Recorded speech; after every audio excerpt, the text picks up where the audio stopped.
We were affected by 2 flash floods in Quincy, Ohio.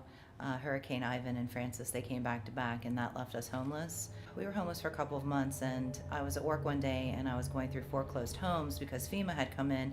They allotted us $25,000 to restart our life, so we were very happy about that. And I found this house on a foreclosed list. I called the realtor, and we met that night at 7 o'clock. And in this room on the fireplace that we're in now, I signed the promissory note.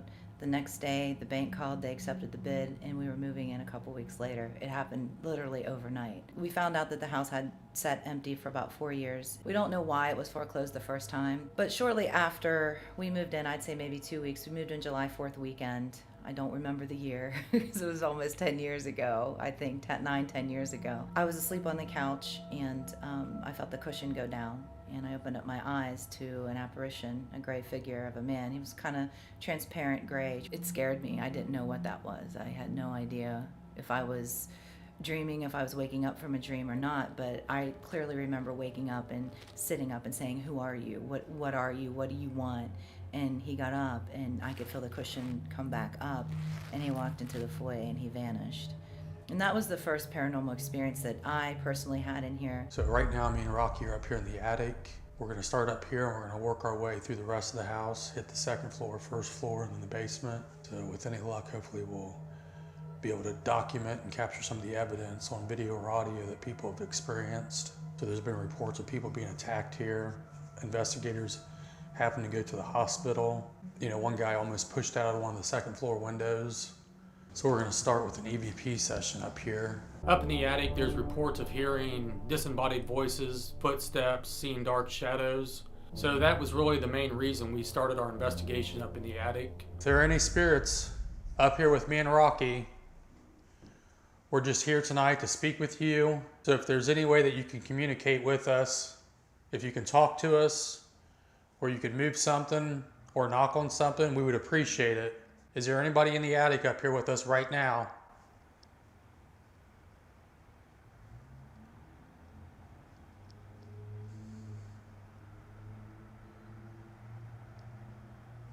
Is there anybody in the attic up here with us right now?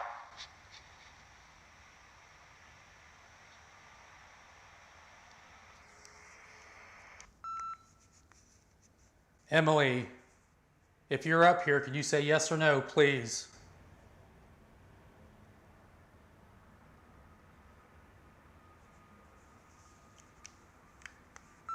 Emily, if you're up here, can you say yes or no, please?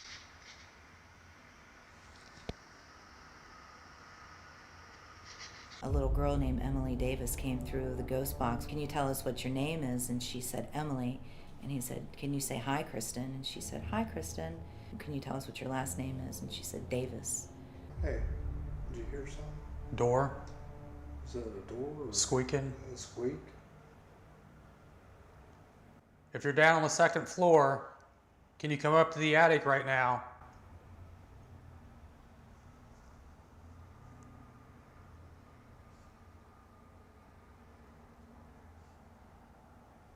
My son's father, who was here with us in the beginning, he would always be in the attic, and he hardly ever come out of the attic. He would always stay in the attic, and his whole demeanor changed, his whole behavior changed. He wasn't that soft, loving, fun person. He became very violent. He became very confrontational, and that's when my son and I left the house the first time. But my oldest son, he stayed in the master bedroom, the very back bedroom, and he didn't feel comfortable in there. About 3 weeks after we moved in, he went to live with his dad.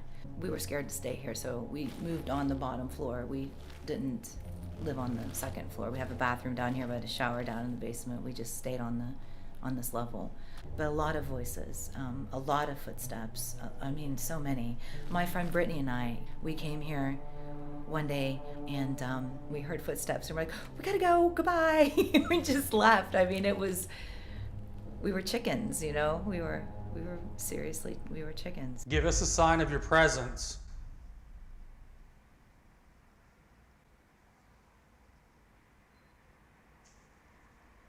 The alarm, did you hear it? Did it beep? Or something woke up?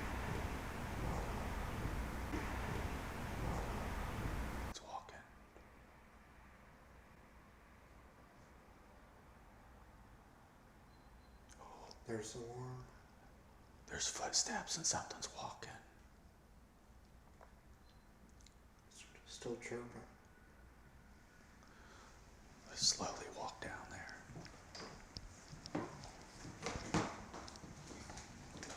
Okay, stop right there. While conducting an EVP session up in the attic, we could clearly hear what sounded like footsteps. Those were loud footsteps. It was pretty clear to us that the footsteps were coming from inside the house. If you're the one walking, can you come up here with us?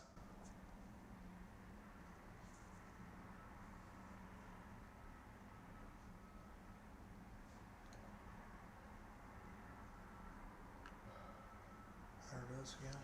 I got a cold breeze right here. You hearing the heavy walking? It's walking down here. I'm almost afraid to walk down there.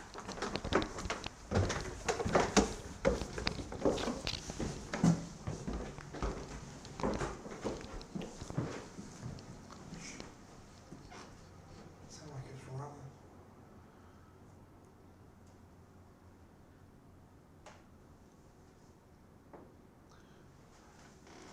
Let's just see if we hear it again.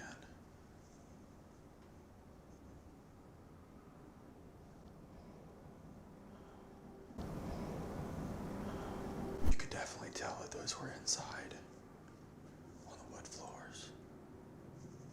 Real heavy. Yeah. The door opened and it was cold. It was just, it was very cold. My dog Bella was here. She's no longer with us. She's crossed over, but she started barking and she was thrown up against the wall. I was on the bed. I couldn't move. I was paralyzed. It felt like something was holding me down, and I saw this mass, this black energy just come into the bedroom, and it was paralyzing. And Bella at that time was thrown up against the wall. So I got up as best as I could after, pleading the blood of Jesus Christ in my head and screaming for St. Michael. I've never witnessed or had any kind of experience like that in my life. It was dark, it was evil, I don't know what that was. After hearing these footsteps, Rocky and I decided to head down to the second floor just to see if we could get a better idea of where the footsteps were coming from. The minute you step foot onto the second floor, you immediately get this creepy feeling and you just get the sense that something's watching you. It's definitely a lot creepier right here, don't you think? Just so you guys know, it is complete darkness in here. Shut your night vision off real quick and show them how dark it is. That's what we see. Ready? Yeah. This is the room she said's pretty active.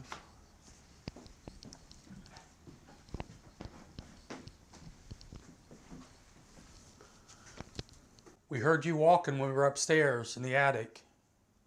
Can you move around for us right now?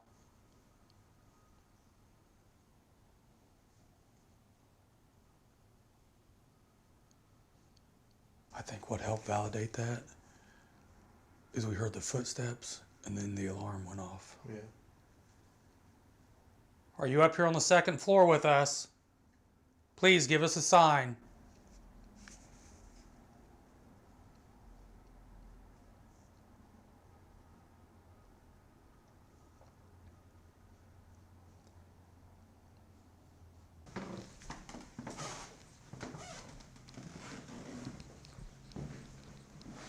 This is the room where she was held down on the bed and where her dog was slammed against the wall. She knew that it wasn't good. And then as soon as I started praying, I released one hand because I was like this. All I could do was just move my eyes. As soon as I released the one hand, she jumped up on me, and then she was just like that, just thrown right up against the wall. The second floor seems to be the epicenter of most of the activity that's taken place inside the Bellaire house. So we believe that that's clearly where the footsteps were coming from. There's a voice right there. You I know don't know what it said. If you're trying to speak with us, could you tell me your name?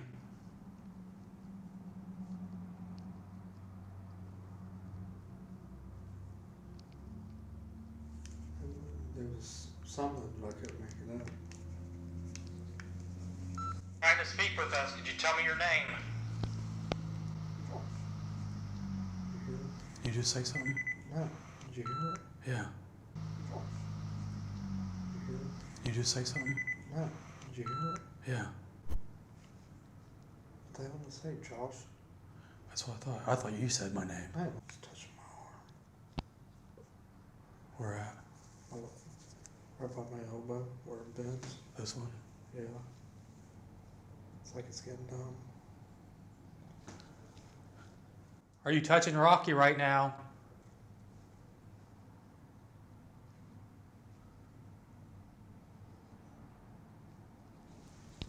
I thought I seen.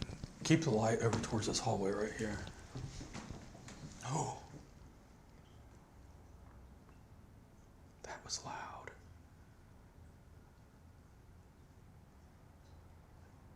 If you just knocked, can you do it again, please? Josh, it's touching my pant leg. Who's touching me? It's still doing it. That was loud. It goes dun dun dun. Did you hear the knock? There it is again. I'm gonna knock. Can you repeat what I do?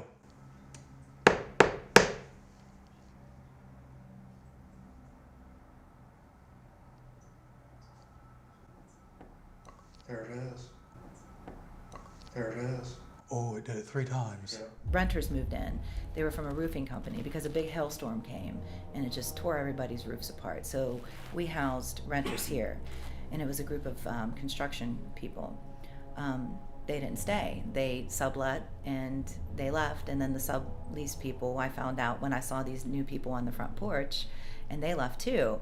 So at that point in time, I was like, look, we can't, nobody's going to stay in that house. Nobody will stay in that house. And they've all reported things, activity. So I filed bankruptcy on the house. And it was in September when we went to court here in Bellaire to finalize the bankruptcy.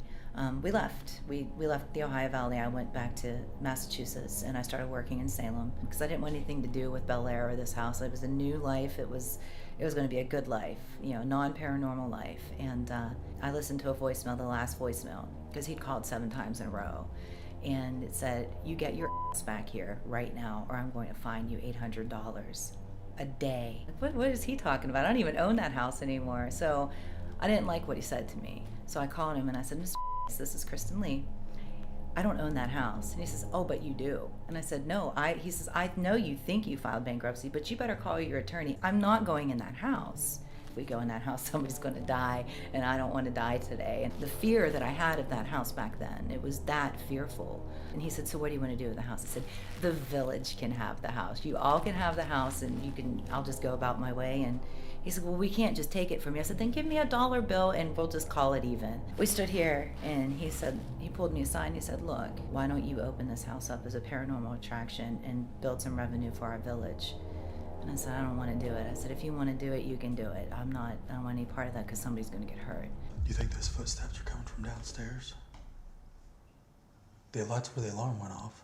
I know the alarm went off down there, but You want to just keep working? maybe it went downstairs.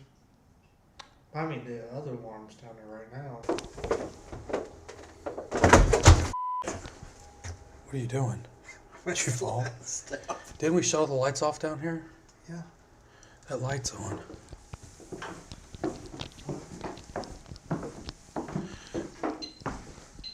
You were recording, right? Yeah. When we left, we shut all the lights off down here. Because I remember coming over here and hitting this switch.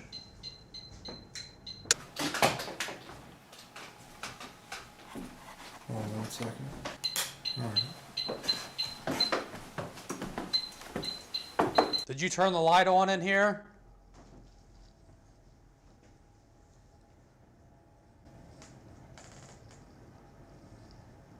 What the hell is that? What the hell is that? If you were walking down here and set off our alarm, give us a sign.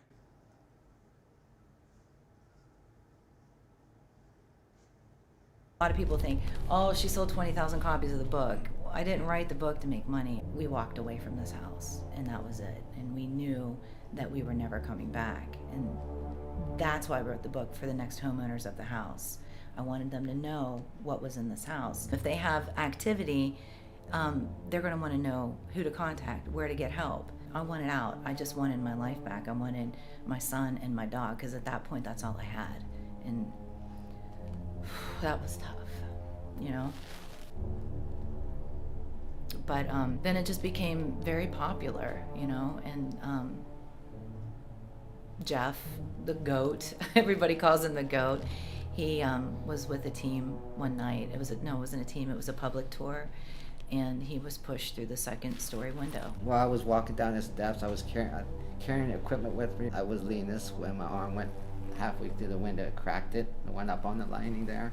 I heard a girl's voice, a hi. It was kind of scary a little bit though. It like a demon, like, or something, like a growl like a demon. I said, it's time to pull the plug. I told you that somebody's going to get hurt. And he finally pulled the plug. But there is demonic energy here. We don't know what to do. It's almost like it's a curse, you know, like I'm stuck. So I'm taking care of 2 households now. People are welcome to come here and investigate and collect data. And any money that they pay goes to keep the lights on, because I don't feel comfortable with selling or renting. It's definitely the land that is the problem. The house next to it, they're not there anymore. Same reason why, you know, they're gone. Anytime you have a location where people are being physically attacked, as an investigator, you have to constantly be on guard, but still push forward with the investigation so you can hopefully find answers to what's causing the haunting to take place. I know you can hear us. I want you to communicate with us right now.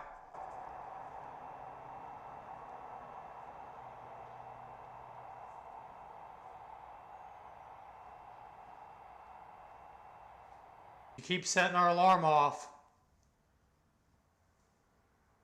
I want you to come up here and show yourself.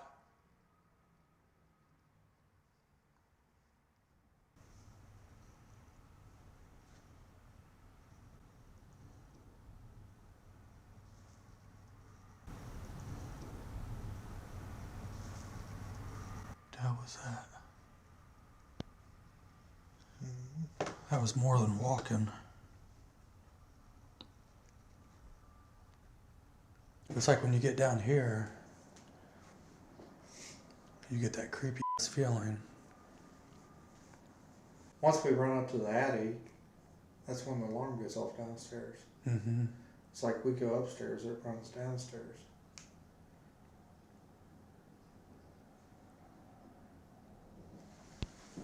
Let's just hang out in here for a minute. They said you don't like it when people use the name of Jesus inside this house. Why does that make you mad?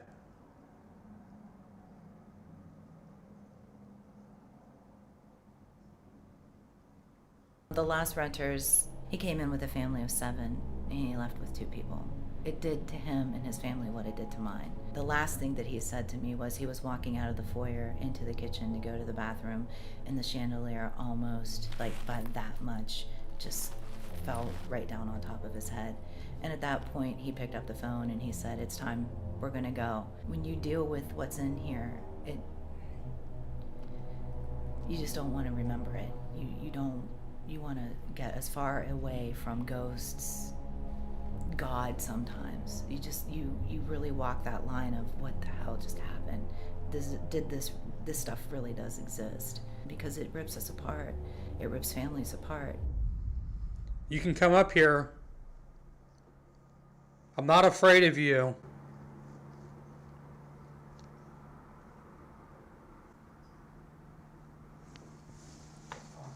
John, What? run. Where at? I think upstairs. Go ahead and run. We're not going to chase you.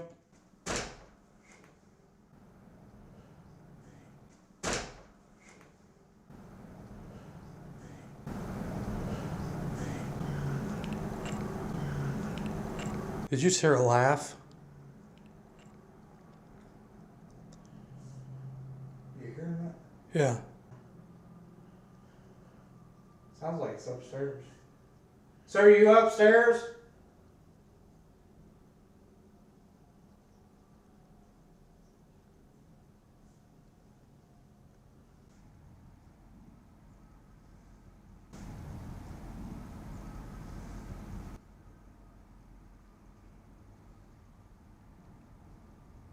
Just keep getting a lot of knocking. Knocking and walking.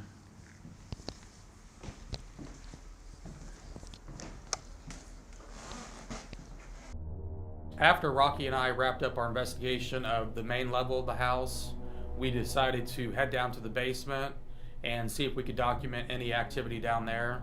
Super, super creepy down here.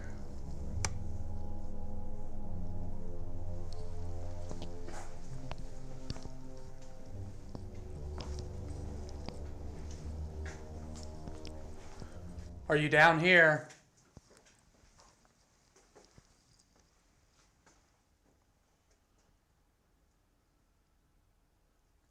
Emily, if you can see me, give me a sign.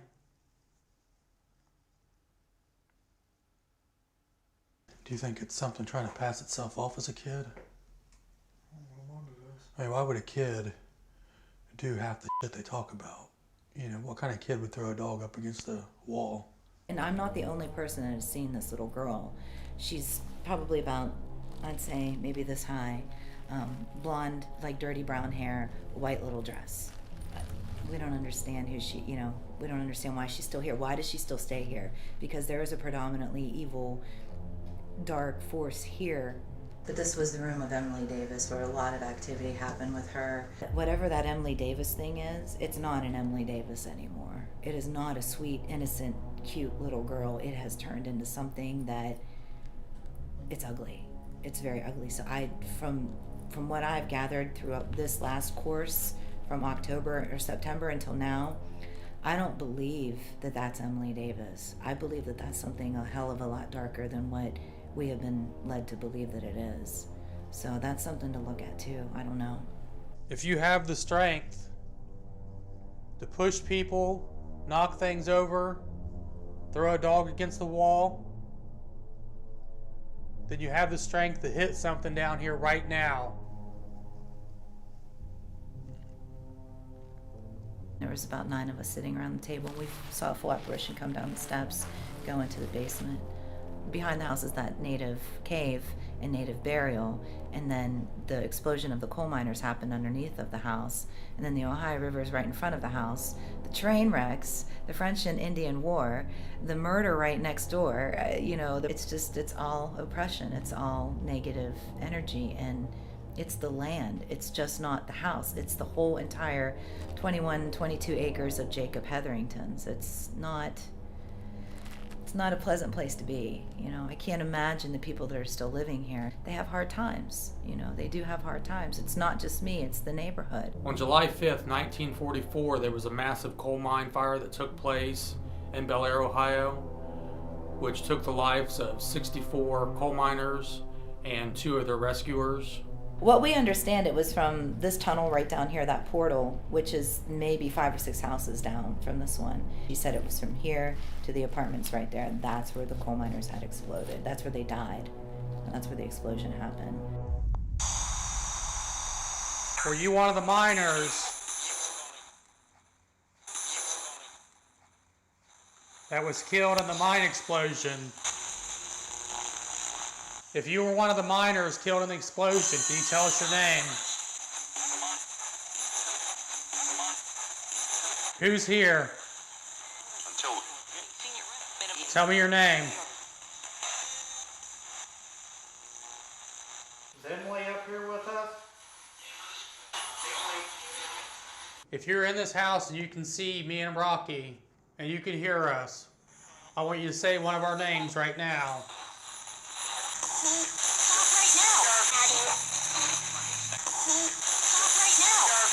A real little girl. I think she said daddy. Can I speak with Emily? Maybe. Why can't I speak with her? Who are you?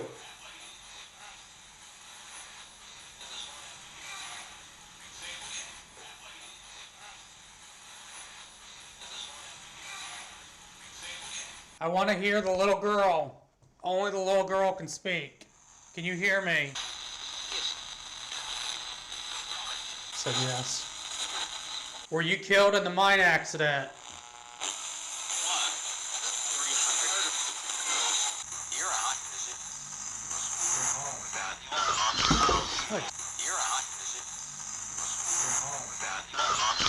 Something just freaking hit me on the side of the leg. I said you're hot.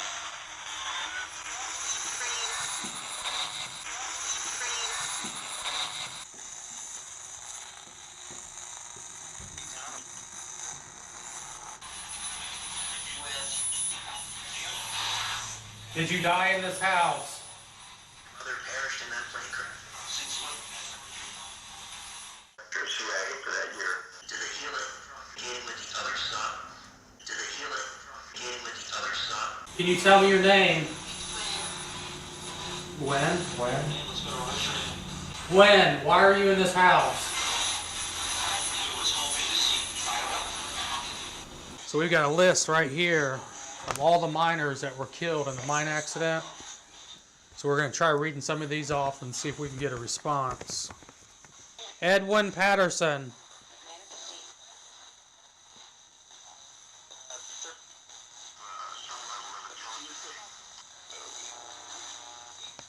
George Fulton.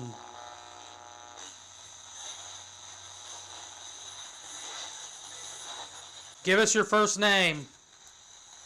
Mary Madeline. Mary Madeline. It's down. Who is Mary Madeline? Madeline. Ernie's first that wish to talk to us.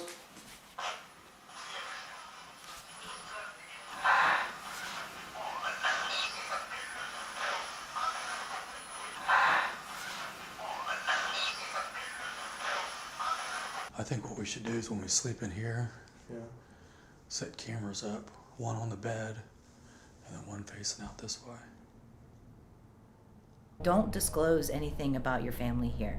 Don't. Don't say their names. Don't say anything. Be careful with that part of it. You know?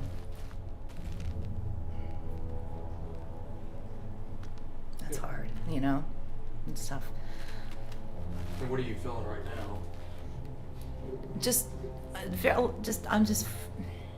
I don't like it when this house says things about people that I love. After being up for about 24 hours straight, Rocky and I got the bright idea to sleep for a couple hours up on the second floor. And after about 20 minutes of laying there, you hear what sounds like this massive explosion.